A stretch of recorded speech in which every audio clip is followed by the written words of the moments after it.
avancer beaucoup plus rapidement et terminer bien avant cela en votant, ce qui est quand même le rôle d'une démocratie, et c'est ce qu'avait dit le Premier ministre.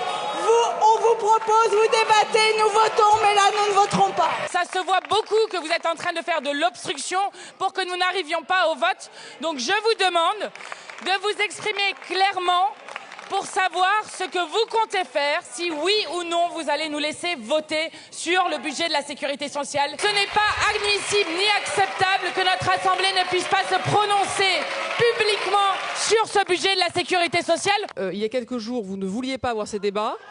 Il y a eu un vote qui nous permet d'avoir ces débats ce soir. Le débat se poursuit. Et je voulais vous dire, Madame la Présidente, que quand il y a 10 amendements à l'écran, il me semble que c'est bien la moindre des choses que les ministres puissent vous répondre, et j'ai moi-même des réponses à vous fournir. Mais on vit où, Madame la Ministre?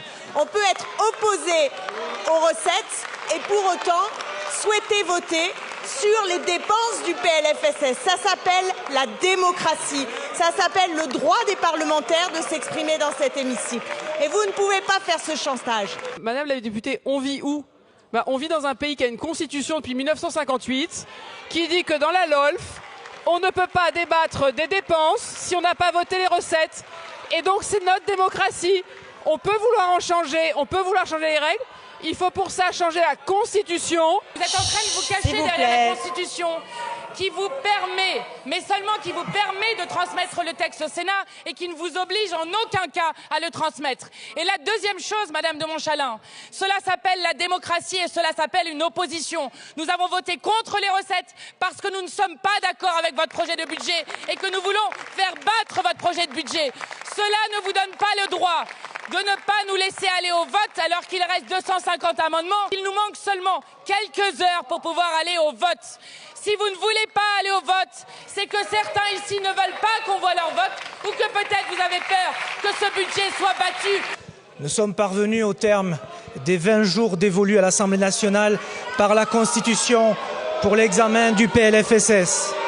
Chacun ici connaît les contraintes constitutionnelles et calendaires auxquelles nous sommes confrontés.